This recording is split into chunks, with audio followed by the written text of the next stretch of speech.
একজন সনাতন ধর্মাবলম্বী হিসেবে আপনি জেনে গর্ববোধ করবেন যে পৃথিবীর সবচেয়ে বড় শান্তিপূর্ণ গণসমাবেশ ঘটে কুম্ভ মেলায়। বিশ্বের বৃহত্তম শান্তিপূর্ণ সমাবেশ হিসেবে 2013 সালে এখানে 10 কোটিরও বেশি মানুষের আগমন ঘটে। আজকের আয়োজনে আপনার জন্য থাকছে কুম্ভ মেলার বিস্তারিত তথ্য ও ইতিহাস।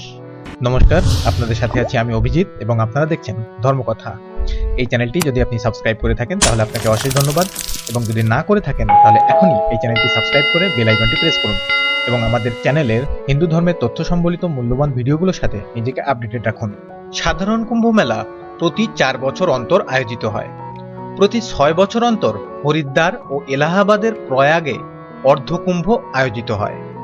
প্রতি 12 বছর অন্তর প্রয়াগ, হরিদ্বার, উজ্জয়িনী ও নাসিকে পূর্ণ কুম্ভ আয়োজিত হয় এবং 12টি পূর্ণ কুম্ভ অর্থাৎ প্রতি 144 বছর পর প্রয়াগে আয়োজিত হয় মহাকুম্ভ।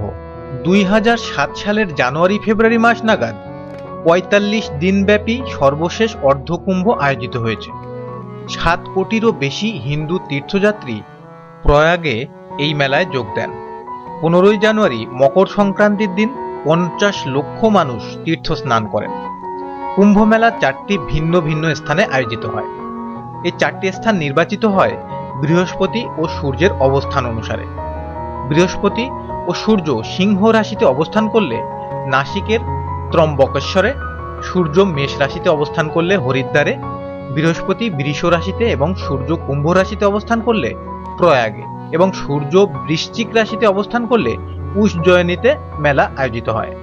সূর্য, চন্দ্র ও বৃহস্পতির রাশিগত অবস্থান অনুযায়ী মেলার আয়োজনের তিথি ও তারিখ নির্ধারিত হয়। কুম্ভ মেলাটি নদী কেন্দ্রিক আয়োজিত হয়ে থাকে। প্রতি মেলার সঙ্গে এক বা একাধিক নদী জড়িয়ে আছে। আসলে এসব নদী কেন্দ্রিক মেলাসমূহ অনুষ্ঠিত হওয়ার কারণ এতে যোগাযোগ করা খুব সহজ হয়ে থাকে। বিশেষ বিশেষ তিথিতে পুণ্যস্নানই হল কুম্ভ মেলার প্রধান অংশ।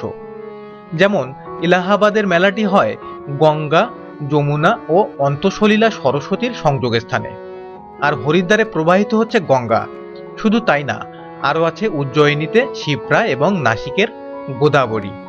এই গোদাবরী নদীর তীরে নাসিকে পুণ্যস্নান হয় 2 জায়গায়। বৈষ্ণবরা স্নান করেন নাসিকের রামকুণ্ডতে, আর অন্যদিকে শৈবরা স্নান করেন নাসিক থেকে 30 কিলোমিটার দূরে ত্রম্বকেশ্বর নামক স্থানে।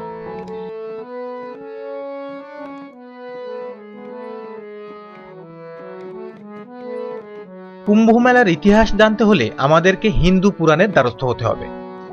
যেমন হিন্দু পুরাণে উল্লেখ করা আছে, সমুদ্র মন্থন করে অমৃত কুম্ভের হাড়ি নিয়ে দেবতারা যখন সেই হাড়ি নিয়ে পালাচ্ছিলেন, তখন হাড়ি থেকে কয়েক ফোঁটা অমৃত পড়ে যায়।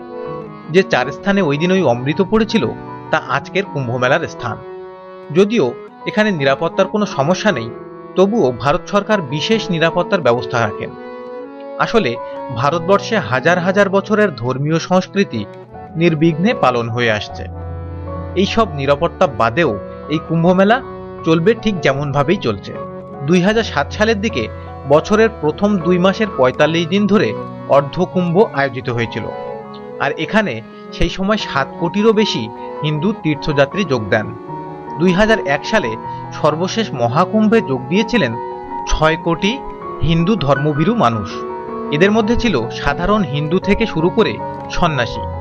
এটি ছিল ইতিহাসের বৃহত্তম জনসমাবেশ। প্রতি 12 বছর পর পর এই মেলা অনুষ্ঠিত হয়ে থাকে, তাই একে অন্যতম বৃহৎ মেলাও বলা হয়ে থাকে পৃথিবীর অন্যতম বৃহৎ ধর্মীয় জমায়েত। কারণ এত বড় ধর্মীয় সমাবেশ আসলেই বিরল। পাপমোচনের আশায় কয়েক কোটি হিন্দু পুণ্যার্থী গঙ্গা ও যমুনা নদীর মোহনায় মহাস্নানে অংশ নিয়ে থাকেন। এ সময় মেলার অনেক স্থানের মধ্যে সবগুলোতেই যথাযথ স্নানের ব্যবস্থা থাকে। হিন্দু ধর্মাবলম্বীরা মনে করেন যে গঙ্গায় এই স্নানের মধ্যে পাপ ও জন্ম পুনর্জন্মের চক্র থেকে মুক্ত হওয়া যায়।